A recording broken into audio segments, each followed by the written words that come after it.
Hello guys! So ito nga pala ang ganap ko for today. General cleaning nga pala yung gagawin ko dito ngayon sa kwarto namin. Since kahapon is nakapaglaba naman na ako. At dahil nga wala naman akong ginagawa, kaya ito at maglilinis ako ng kwarto namin. So yun nga pala guys, yung dumi na nakikita nyo is yun yung sa ilalim ng orokan namin. Kailangan pala talaga minsan ay linisin natin yung ating mga orokan guys. Kasi yung ilalim niya ay talagang nanunuot yung mga dumi doon. Napatulong na nga rin ako kay Papa Ek guys sa pagbubuhat nito kasi medyo mabigat din kasi para sa akin. At dahil nga maalikabok dito sa loob at sa likod banda ng orokan natin, ay kailangan natin siyang basain. Pwede din naman din siyang punasan lang ng tela kaso nga mas mabuti na yung talagang natatanggal yung kanyang dumi. Medyo matagal na nga rin pala yung huli kong ginawa ito. At dahil nga sinipag ako kaya ito at maglilinis tayo. So ayan nga pala yung mga alikabok sa loob ng orokan guys. And parang ang hirap naman kung pupunasan lang siya, hindi talaga siya malilinis doon sa loob. Ang hirap pala kapag walis ka ng walis doon sa loob ng kwarto nyo.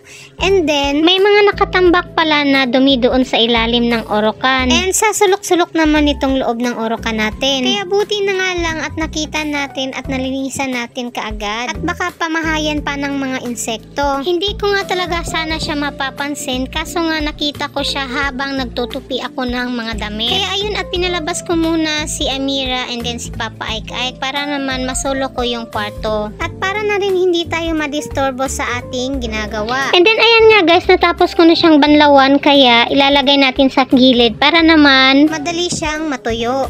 So after waiting nga guys ng ilang minuto ay natuyo na siya at kailangan ko nang ipasok doon sa loob ng kwarto namin.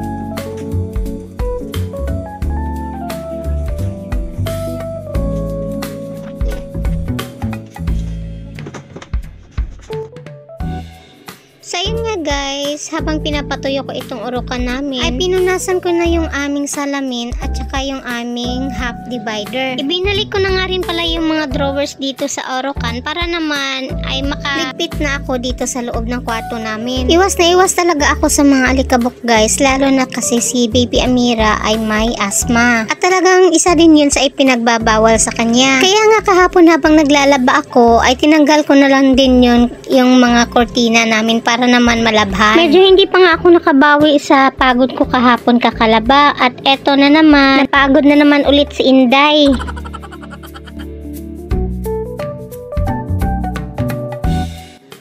So ayun, tapos na tayo sa pagliligpit at papalitan naman natin yung ating nilabhan na kortina. Na-order ko nga lang din pala ito dati sa Facebook guys. 6 feet yung kanyang haba and then light pink lang yung kanyang kulay. Full black nga pala ito and then 300 pesos pala yung isa nito guys. Actually hindi talaga ito yung kulay na in-order ko. Light pink kasi ito and then yung order ko is yung fuchsia pink. Pero naawa naman tayo dun sa atin na nagtitinda kasi parang mangiyak-ngiyak na siya. Hindi ko nga sana tatanggapin pero dahil alam kong nag-effort din naman doon si ate kaya ayun at kinuha ko na lang. And ayan na guys, natapos na akong maglinis sa kwarto namin. Halos mag-iisang oras nga pala akong natapos sa paglilinis guys kaya ramdam ko yung pananakit ng likod ko. At dahil very good daw ako kaya si Papa Aik ay ititreat ako ng merienda.